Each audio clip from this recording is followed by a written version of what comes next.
Hey, welcome back to Jazz Time. JazzTime.com is an online store that buys, sells, and trades authentic luxury watches. We make these videos so you can easily choose the best watch for yourself in the comfort of your own home.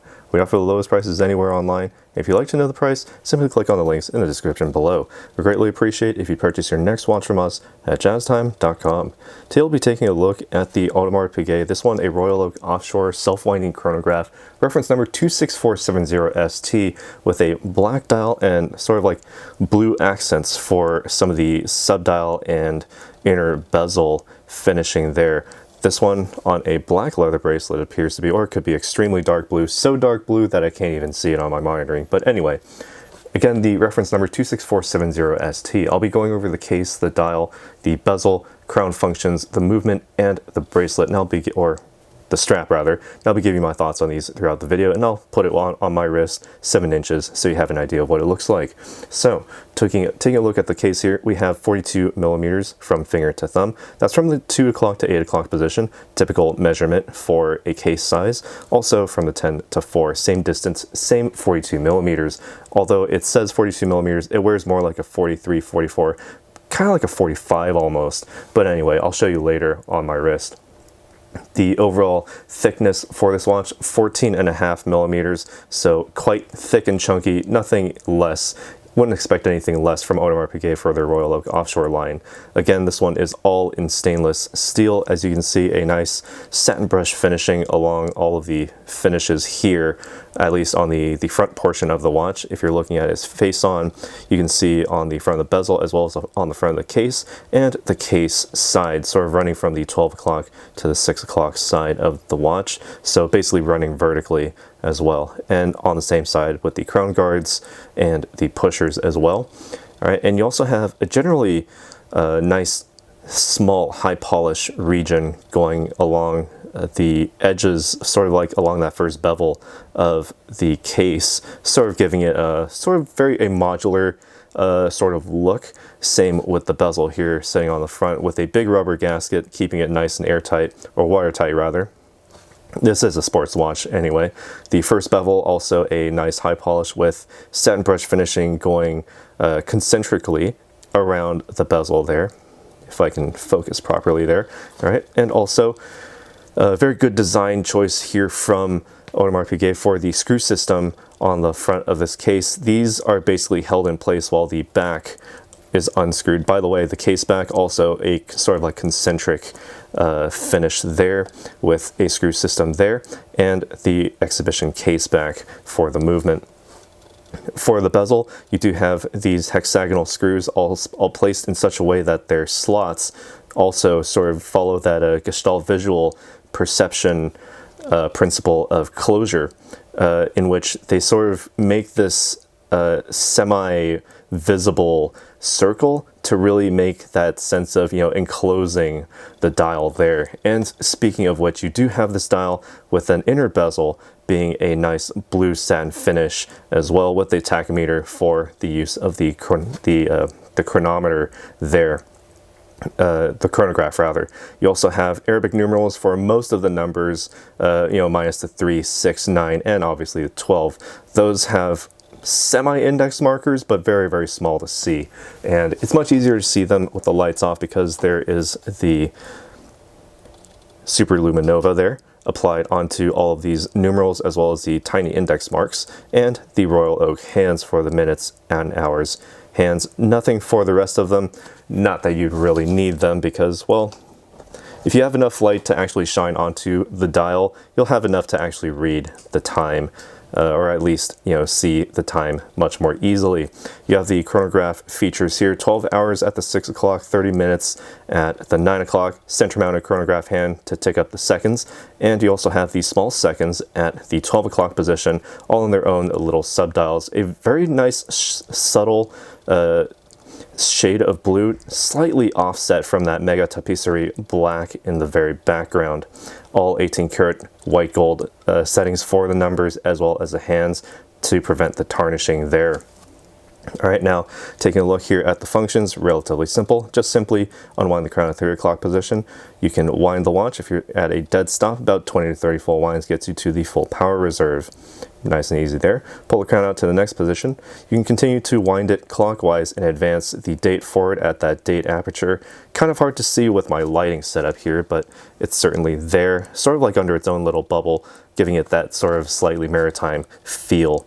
All right, so continue to wind it, and you can advance it as necessary. All right, so pulling the crown out to the final position, you can then advance the minute hand and by extension the hour hand, depending on which way you'd like to wind it.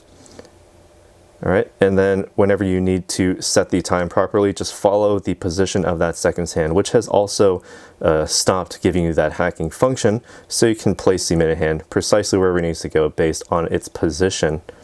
Once you've got it nicely synced up to an atomic clock, press the crown back in, screw it back tightly against the case to ensure the superior water resistance of the watch. Nice and easy. All right, you also have the chronograph pushers here. The top one starts and stops the center mounted chronograph hand. Nice and easy. No stuttering, no weird movements, just nice and clean movements. And it's also a nice crisp click for that chronograph. The vertical column wheel on the inside, the vertical clutch, allows for this chronograph to continue running without any wear on the movement. So you can actually use this as your own center mounted seconds hand. You can ignore that small seconds at the 12 o'clock and it works just fine. All right. When you no longer need it, just simply press the top button to stop it and then press the bottom button to reset it, as well as the chronograph dials at the 6 and 9 o'clock positions.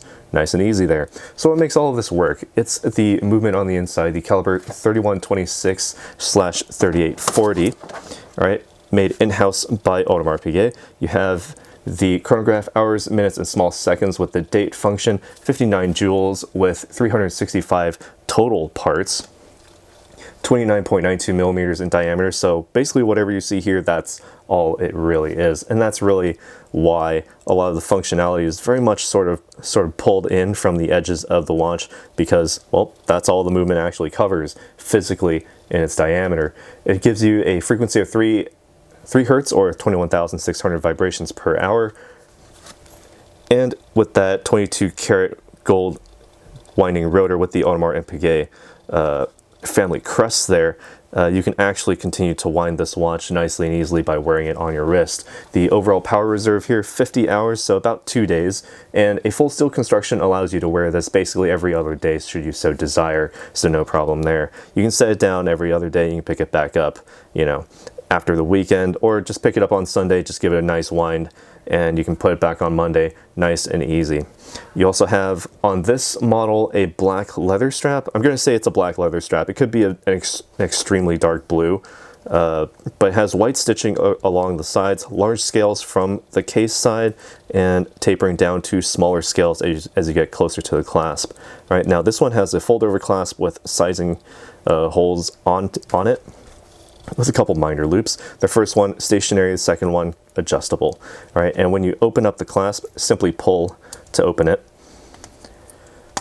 All right, snaps open, and you have the large AP clasp there, sort of their branding in a very, very elegant method of display. All right, and while I'm here, I'll try it on my wrist and give you my thoughts as to how it wears on mine. 7 inches in circumference. I don't have this sized for me properly, but to give you an idea, basically this is what it looks like on 7 inches. Quite a big boy, quite a chunker, and this is what I mean when I say it wears almost like a 45 because of the large crown guards and the crown and the chrono pushers. It really increases the case size, and visually the case itself is really, really big compared to the dial, so that really just gives you much more of that wrist presence. Really, really recognizable as an Audemars Piguet Royal Oak Offshore. On my wrist, 7 inches, the overhang of the lugs is not too bad if I have this strap sized nicely, and actually it does give you a little bit of breathing room under these lugs quite nicely, and that's just for me. If you have a wider, a wrist that's more wide than round, like mine, then you probably wouldn't have quite as much breathing room, but again, you can size this on the fly because you do have that freedom to, you know, to size this nicely and easily using the leather strap. And looking at it face on, very easy to read with the Arabic numerals.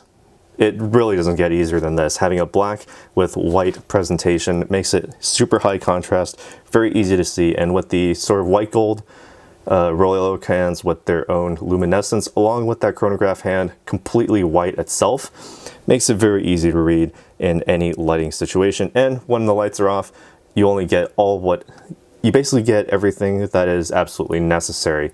The hours and the positions of the minute and hour hands, because, well, when you're timing things in the dark, well, you generally don't really do that, do you? So basically it all makes sense here. But enough of what I think. What do you guys think about this watch? Let us know down in the comments below what you think about this Royal Oak, or this Audemars Piguet Royal Oak Offshore chronograph, reference number 26470ST, with a black face style, blue accents, especially on that inner bezel. You can also see them on the subdials there. This one with a leather strap. All right, so let us know down in the comments below what you think. If you enjoyed this video, hit the like button. Be sure to subscribe if you haven't already, and hit the bell notification so you can be notified when we go live with another video like this one. And as always, if you'd like to purchase this watch or any other watch, visit our store at jazztime.com. Links in the description below, where you can get it for the lowest possible price anywhere online. If this one happens to sell and we don't have one on our desk, we either got it or we'll find it for you. No problem. Take care. We'll see you in the next video. If you want to find out more about the watch you just saw in the video, you can just click below on Show More to see the full description. Then you can check the link next to model as seen in video, click on it, and you will get to the proper page where you can see all the details. If you're watching on a mobile phone, you have to click on the arrow down on the right hand side below the video to see the full description. If you like this video, please give us a thumbs up. If you would like to share this video with your friends, you can use the share button below and share it on any platform you like.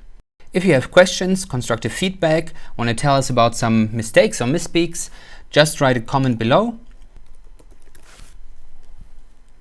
If you want to see more videos like this, you should subscribe to our channel and visit our channel page, where you can find all the videos. And if you're interested in a specific watch brand, you can check out our playlists. If you want to check the price for a watch or want to buy one, remember at jazztime.com you always get a steep discount, so you should check the prices with us. If you want to know the price for a specific watch, just go to Google, type in JazzTime, plus the brand, model, and the details you're interested in, and Google will find the right page for you. Thank you for watching.